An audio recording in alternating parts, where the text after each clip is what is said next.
హైదరాబాద్లో డ్రగ్స్ ముఠా ఆగడాలకు అడ్డుకట్ట పడ్డం లేదు. పుట్టల ఓవైపు డ్రగ్స్ ప్లెడర్స్ అరెస్ట్ అవుతున్నా మరోవైపు కొత్త మత్తుగాళ్లు పుట్టుకొస్తూనే ఉన్నారు. దేశంలో ఉన్న డ్రగ్ ప్లెడర్స్ కు ఇప్పుడు హైదరాబాద్ మెయిన్ టార్గెట్ అవుతోంది.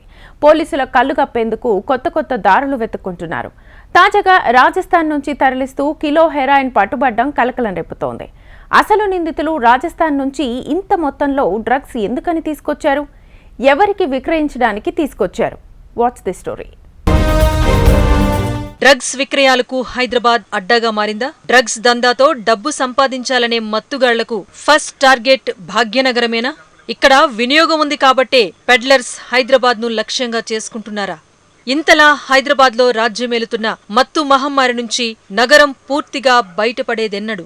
డ్రగ్స్ సామ్రాజ్యానికి కళ్లెం వేసేందుకు ప్రభుత్వం చేస్తున్న నివారణ చర్యలు ఎంతవరకు సత్ఫలితాలనిస్తున్నాయి? ఓవైపు నార్కోటిక్ వింగ్ నిరంతర నిఘాతో డ్రగ్స్ ముఠా ఆట కట్టిస్తున్న దొంగచాటుగా డ్రగ్స్ మహమ్మారి నగరంలోకి ప్రవేశిస్తూనే ఉంది. తాజాగా 7 కోట్ల విలువ చేసే హెరాయిన్ పట్టుబట్టంతో మరోసారి భాగ్యనగరం ఉలిక్కిపడింది. హైదరాబాద్ ను డ్రగ్స్ ఫ్రీ సిటీగా మార్చాలన్న రేవంత్ సర్కార్ లక్ష్యంతో హైదరాబాద్లో పోలీసులు మత్తు పదార్థాలపై నిఘా పటిష్టం చేశారు. డ్రగ్ పెడ్లర్లపై పోలీసులు నిఘా ఉంచడంతో డ్రగ్స్ తరలింపుకు నిందితులు కొత్త మార్గాలను అన్వేషిస్తున్నారు. తాజాగా రాజస్థాన్ నుంచి హెరాయిన్ నగరానికి తీసుకొచ్చి విక్రయించే ప్రయత్నం చేస్తూ ఉండగా సైబరాబాద్ పోలీసులు పట్టుకున్నారు. రాజస్థాన్ బస్సులో స్వీట్స్ ప్యాకెట్ మాటున డ్రగ్స్ తీసుకొచ్చారు నిందితులు. పక్కా సమాచారం ఉండటంతో నార్కోటిక్ బ్యూరో పోలీసుల సహాయంతో శంషాబాద్ ఎస్ఓటీ పోలీసులు, మాదాపూర్ పోలీసులు రైడ్ చేసి శిల్పారామం వద్ద 4 నిందితులను అదుపులోకి తీసుకున్నారు. వారి వద్ద నుంచి 7 కోట్ల రూపాయలు విలువ చేసే కేజీ క్లియర్ హెరాయిన్ ను సీజ్ చేశారు.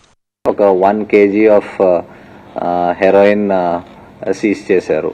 కోర్స్ అది క్వాలిటీ మీద డిపెండ్ అవుతుంది, but somewhere around 7 to 8 crores worth ఉంటుంది. అది 4 persons అరెస్ట్ చేయడం జరిగింది.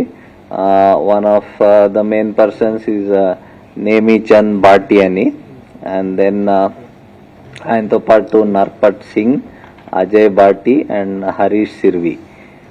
సో దీంట్లో బేసికలీ ఏం జరుగుతుందంటే, సంతోష్ ఆచార్య అని ప్రెజెంట్లీ ఈ పర్సన్ రాజస్థాన్లో జోధ్పూర్లో జైల్లో ఉన్నారు అని తెలిసింది. సో ఆయన one of the main suppliers of heroine Hyderabad లో, ఇక్కడ లోకల్ ఏరియాస్ లో అమ్మడానని చూస్తాడు. సో ఆయన రాజస్థాన్ నుంచి ఫ్లైట్ లో వస్తాడు, అండ్ ఈయన నర్పట్ సింగ్ అని మనిషికి ఆ హెరోయిన్ ఇస్తాడు, ఆయన బస్ లో తీసుకొస్తాడు.